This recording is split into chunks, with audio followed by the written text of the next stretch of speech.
Let's go Broncos! A former favorite of Sean Payton, once one of the fastest and most electrifying receivers in the league, has just been released, and now the entire Broncos fan base is in an uproar. Could he be the next surprise addition to Denver's rising roster? Some fans hope so, others say it's a trap. And now, behind the scenes at Dove Valley, this potential signing could either propel a late-season surge or complicate things for one of the NFL's most united locker rooms. We're talking about a player who has shown against opposing defenses alongside Drew Brees, a guy Sean Payton admired so much that he made a trade to move up in the draft and sign him. Now, he's available for free. But here's the twist. Denver may not even have the chance to sign him unless 15 other AFC teams reject him. Is it worth taking that risk? Or would it be a costly mistake? Before I reveal the whole story, why this change could happen, why it probably shouldn't, and what it says about the Broncos' future, do me a small favor. Click the like button if you believe this team is what it takes to reach the Super Bowl this year. And if you've been following the Denver Broncos for more than 20 years,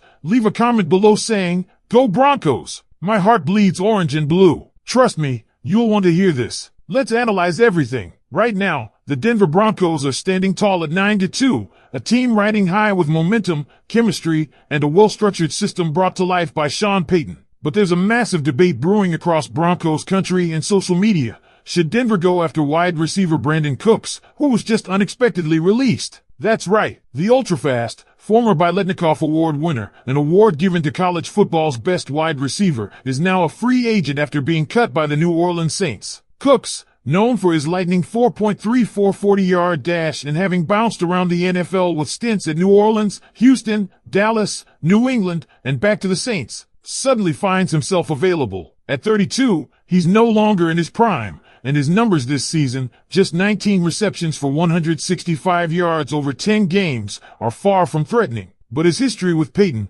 where the coach once traded up in the draft just to select him, makes this situation worth talking about. This potential move is dividing fans. Some argue that pairing Cooks once again with Sean Payton could reignite the receiver's career and add an explosive layer to the Broncos' offense. But others, like myself, are concerned that this addition could shake up something very special that's happening right now in Denver. This team isn't just winning games, they've built a rare, unselfish culture. The locker room is full of players who prioritize team success over personal stats. That's the kind of mentality that wins championships. You look at guys like Nick Bonitto, who could easily chase sacks like Max Crosby, but instead stays disciplined in the cage rush to contain mobile quarterbacks like Mahomes, Hurts, and Herbert. Why? Because Bonitto isn't playing for Pro Bowl votes, he's playing to make sure the Broncos win. That's a testament to what Vance Joseph said recently. Benito's best trait isn't his speed or power, it's his unselfishness. Now think about this. Do you really want to risk the culture and cohesion of a team that's now sitting in the top 5 of the NFL power rankings and pegged by some as a Super Bowl favorite? The chemistry between Bo Nix and his receivers is still developing,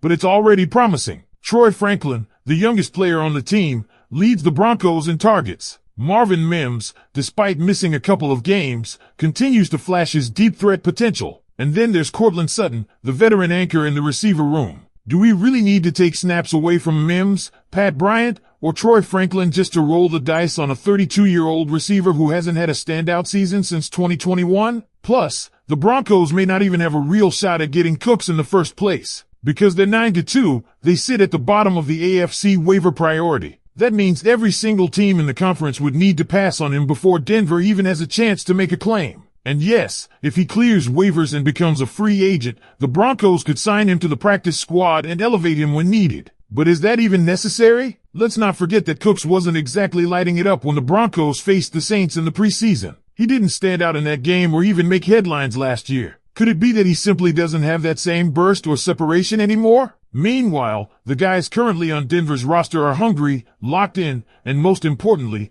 they've helped lead this team to one of the best records in the league. So now the question becomes, are we chasing nostalgia and hoping lightning strikes twice with an aging Brandon Cooks, or are we confident in the guys who've already gotten us this far? We know Sean Payton has a soft spot for his former players. There are already 19 coaches and players from his Saints days now with the Broncos. But chemistry, timing, and trust are everything in football, especially in the hunt for a Super Bowl. If we're being real, the moment you start tampering with a locker room that's functioning at a championship level, you're playing a dangerous game. And I don't care how fast Brandon Cooks once was, if you're not at your peak anymore, if your role is unclear, or if there's even a whisper that your presence might disrupt the pecking order in a young, tight-knit receiver room, then the move just doesn't make sense. Especially when Sean Payton already has what he needs in-house. Troy Franklin isn't just a promising rookie, he's leading this team in targets as the youngest player on the roster. That tells you all you need to know about how much confidence Payton and Bo Nix already have in him. And then you factor in Marvin Mims, who despite a couple missed games, has already proven he can stretch the field and change the game with one catch. Pat Bryant is getting more comfortable by the week,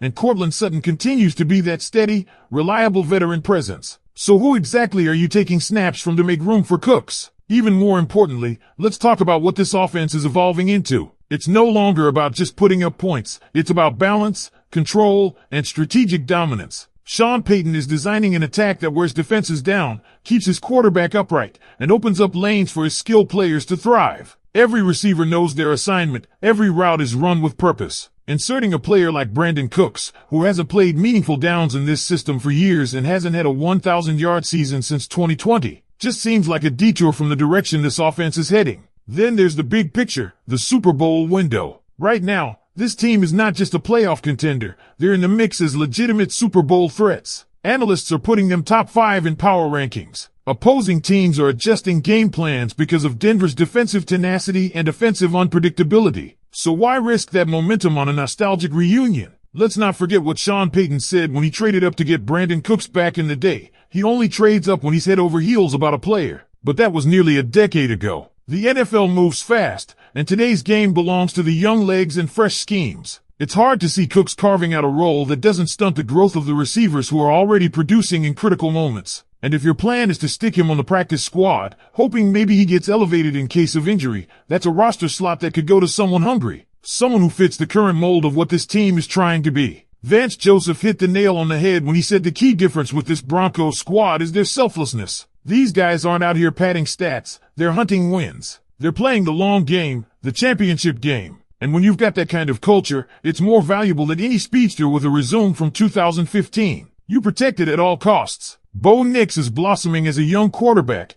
despite being plagued with the highest number of drops in the NFL right now. That stat alone shows you how much more potential this offense has left to unleash. And still, he's been ranked as a top 13 quarterback by PFF. Remove those drops, and we're talking about a top 10 QB, just like Payton said he would be. So imagine what happens if those young receivers start catching fire down the stretch. Why bring in someone that slows down that development? The Broncos have something rare right now: cohesion, momentum, and belief. And that's worth more than any waiver wire gamble. Let's expand on this even further, because the depth of this story isn't just about one player or one decision. It's about the Broncos' identity and how far they've come under Sean Payton's leadership. What's happening in Denver right now isn't a fluke or a lucky run. It's the product of intentional roster building, disciplined coaching, and most importantly, a locker room that has completely bought in. When we look back to the beginning of the season, nobody